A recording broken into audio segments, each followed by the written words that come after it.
पूरे इंटरनेट पे आप देख रहे हो before and after pictures. Rosemary oil लगाया और रोजमेरी ऑयल लगाने के बाद बाल थिक और लंबे हो गए।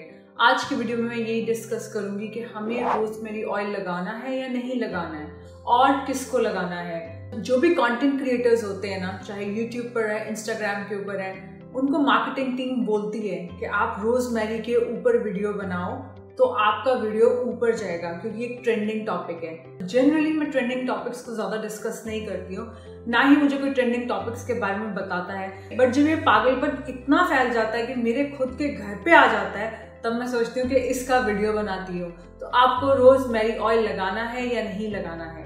रोजमेरी ऑयल के ऊपर डेफिनेटली साइंस है कि ये एक DHT ब्लॉकर है। DHT एक टेस्टोस्टेरोन होता है जो कि बॉडी में बढ़ जाता है, जिसके कारण आपके हेयर फॉलिकल्स श्रिंक करने लगते हैं। और रोजमेरी ऑयल एक DHT ब्लॉकर है। आपको कैसे पता चलेगा कि आपका DHT लेवल्स हाई हैं?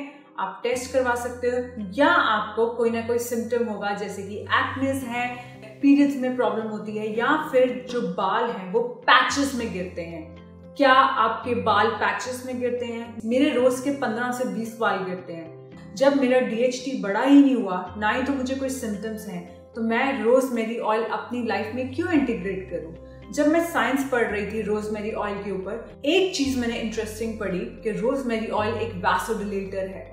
वैसोडिलेटर मतलब ये ब्लड सर्कुलेशन बढ़ाता है। बहुत सारी मेडिसिन हैं जो कि सिर्फ ब्लड सर्कुलेशन पे काम करती हैं। आप रोजमेरी ऑयल लगा सकते हो, मसाज कर सकते हो, बट सिंपल मसाज भी तो आपका ब्लड सर्कुलेशन बढ़ाता है। एंड गाइस, ऑयलिंग सबके लिए अच्छी नहीं होती है। कुछ ही लोगों के लिए, जिनके काफी हैवी हेयर हैं, वो लोग ऑयलिंग कर सकते हैं। कुछ लोग ऑयलिंग करके अपने बालों की हालत और खराब कर लेते हैं। कैसे? वो ऑयलिंग करेंगे बट शैम्पू से डरते हैं। आपका जो शैम्पू है ना, वो बहुत ही इंपॉर्टेंट चीज है। शैम्पू मतलब अपनी रूट्स को साफ करना। जब तक रूट साफ नहीं होती ना, तब तक शैम्पू करते रहो। चाहे एक बार करना पड़े, चाहे 2 बार करना पड़े, चाहे 3 बार करना पड़े। मैं इतनी बार शैम्पू नहीं करती हूँ, इसीलिए मैं ऑयलिंग भी नहीं करती हूँ। तो मैं ब्लड सर्कुलेशन कैसे बढ़ाती हूँ? मैं सर को रोज 1 मिनट के लिए नीचे करती हूँ और फिर उसकी मसाज करती हूँ। इसे कहते हैं inverted head technique. Blood flow भी हो जाता है, आपकी स्कैल्प हेल्थ भी अच्छी हो जाती है। अब किसी को डैंड्रफ है, डैंड्रफ के ऊपर आपने ऑयलिंग कर दी, वो भी रोजमेरी ऑयल की, इससे बुरी चीज और कोई नहीं हो सकती। उसके बाद आपको इतनी बार शैम्पू लगाना पड़ेगा उस ऑयल को निकालने के लिए अपने रूट से। जो आप कंटेंट कंज्यूम करते हो, सोच समझ के ही अपनी लाइफ में इंटीग्रेट किया करो। सोच समझ के ही चीजें ऑर्डर किया करो कि यार ये मेरे लाइफस्टाइल में काम करेंगी या नहीं करेंगी। 2015 में एक स्टडी हुई थी जहां पे उन्होंने रोजमेरी लगाया एलोपेशिया वाले पेशेंट्स को। 3 महीने तक उनको कोई आराम नहीं आया था। 3 महीने के बाद 6 महीने जब उन्होंने रोजमेरी ऑयल लगातार लगाया तो उनको आराम आया।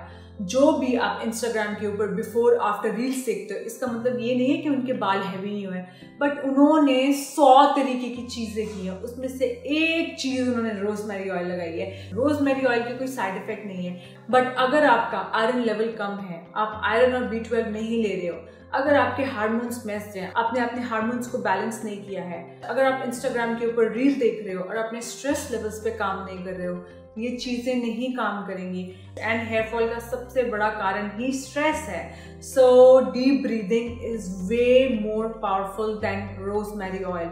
वायरल रील्स के ऊपर जो कंटेंट बना रहे हैं वो लोग और फेमस होते जा रहे हैं, और आप लोग अपने रूट कॉज पे नाम काम करके और टाइम लूज करते जा रहे हो और बाल लूज करते जा रहे हो। अब मैं आपको ये बताती हूँ मैं अपने बालों के लिए क्या चीजें नई सीखी हैं। मैं सीखती रहती हूँ।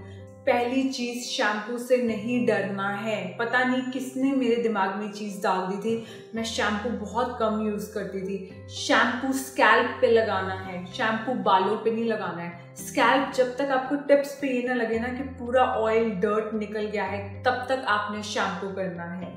हफ्ते में 2 से 3 बार शैम्पू कर सकते हो। एक बार अपने शैम्पू के अंदर आपको एप्पल साइडर विनेगर डालनी है। क्यों? उससे क्या होता है, जो बिल्ड अप प्रोडक्ट्स होते हैं, क्योंकि मेरे छोटे छोटे लिस्ट बहुत ज्यादा हैं, तो मैं जेल लगाती हूँ यहाँ पे।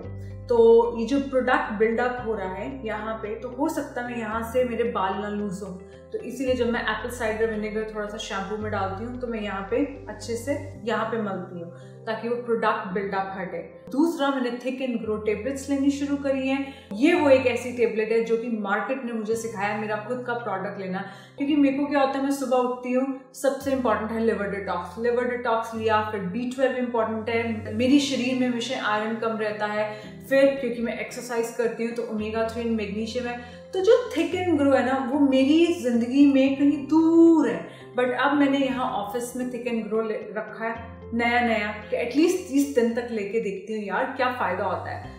ये 2 चीजें मैंने नई शुरू करी हैं। ऑयलिंग मैं नहीं करती हूँ क्योंकि मुझसे तेल अच्छे से निकलता ही नहीं है, तो स्कैल्प को साफ रखना मेरी पहली प्रायोरिटी है। सो गाइज, आई होप ये वीडियो आपको पसंद आया।